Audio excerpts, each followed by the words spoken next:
Let me get you on here. I will be doing some editing. Okay.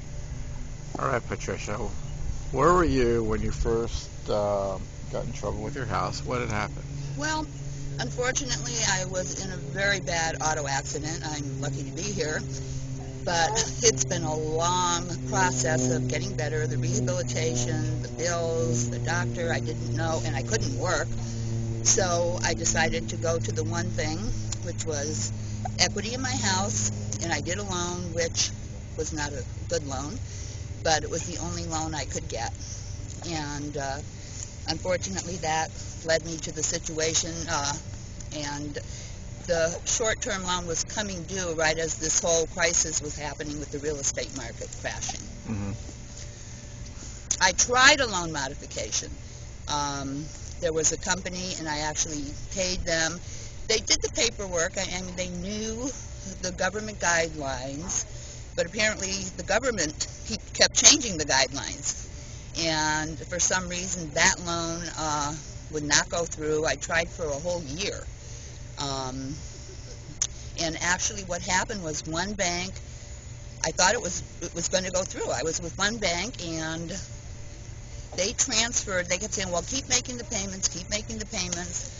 And then they transferred my whole account to another bank.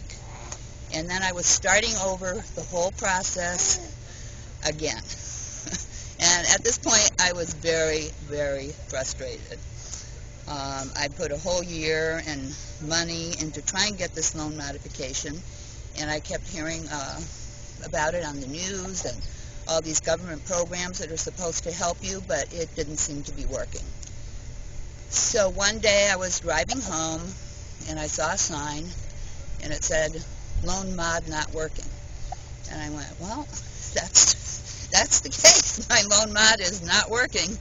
And I've tried now for over a year, so what's it going to hurt?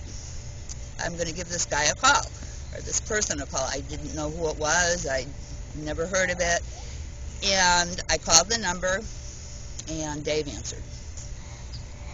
Dave was very nice, very considerate, very caring.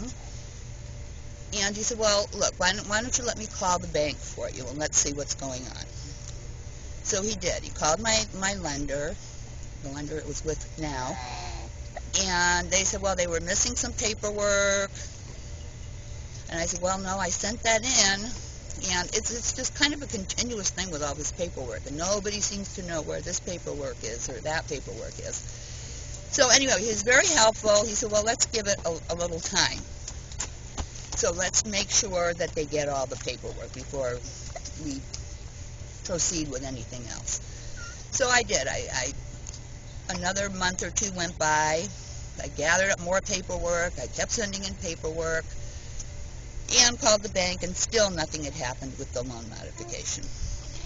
So at this point, I sat down and I kind of took a realistic picture in my mind, talked to several people in real estate, what's going on with the real estate, and it doesn't appear that real estate is coming back. So is it really worth it for me to sit here in this house and keep making these payments, which mostly was a lot of interest?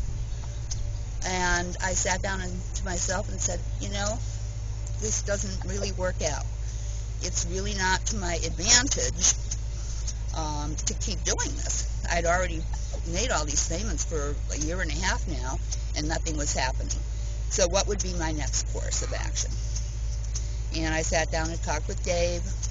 My next course of action would be to do a short sale. And the bank had sent me paperwork on that. So at this point, I talked to Dave. He sent me testimonial from some of the people he had worked with, because I didn't know Dave from anybody. It was a sign on the wall. Maybe that was just a sign from God. I don't know. But anyway, since I met Dave, I gave him all the information. I gave him the paperwork. I gave him the whole mess, and I said, okay, I just want out, get this over with. I'm done. And he did it, and I'm done, and I'm free. That's it. Okay, great. Pat, how are things going now? What are you doing with your life? Well, fortunately, I'm feeling better. A lot of the stress is gone. I mean, there was so much stress in that whole situation. And, on top of still recovering from the physical injuries from the original accident that kind of caused the whole thing, I think my life is very good. Um, I'm not sure if I'm going to get into owning another home again, but I'm staying with a friend. I'm back working. My dancing is going very well. I have several new private clients now, and I'm much happier with the situation that I'm in. Okay, great. Pat, what would you say to other people who are going through the same situation as you? Well, unfortunately, I can't have a definite answer for everybody. I mean, I would hope there would be some kind of loan modification thing that was happening, but to be honest with you, I haven't heard of anybody personally that it's happened to. It seems like a great idea, and I would say try it. I would try anything that you could to save your house, and then if it doesn't work, they would be a great person to call to just kind of get out of the whole situation. Once you decide that financially it's not that beneficial for you, I think probably the best thing is to do the short sale and just kind of get out from under all the stress and the paperwork and all the debt. But that's a personal decision everybody has to make for themselves.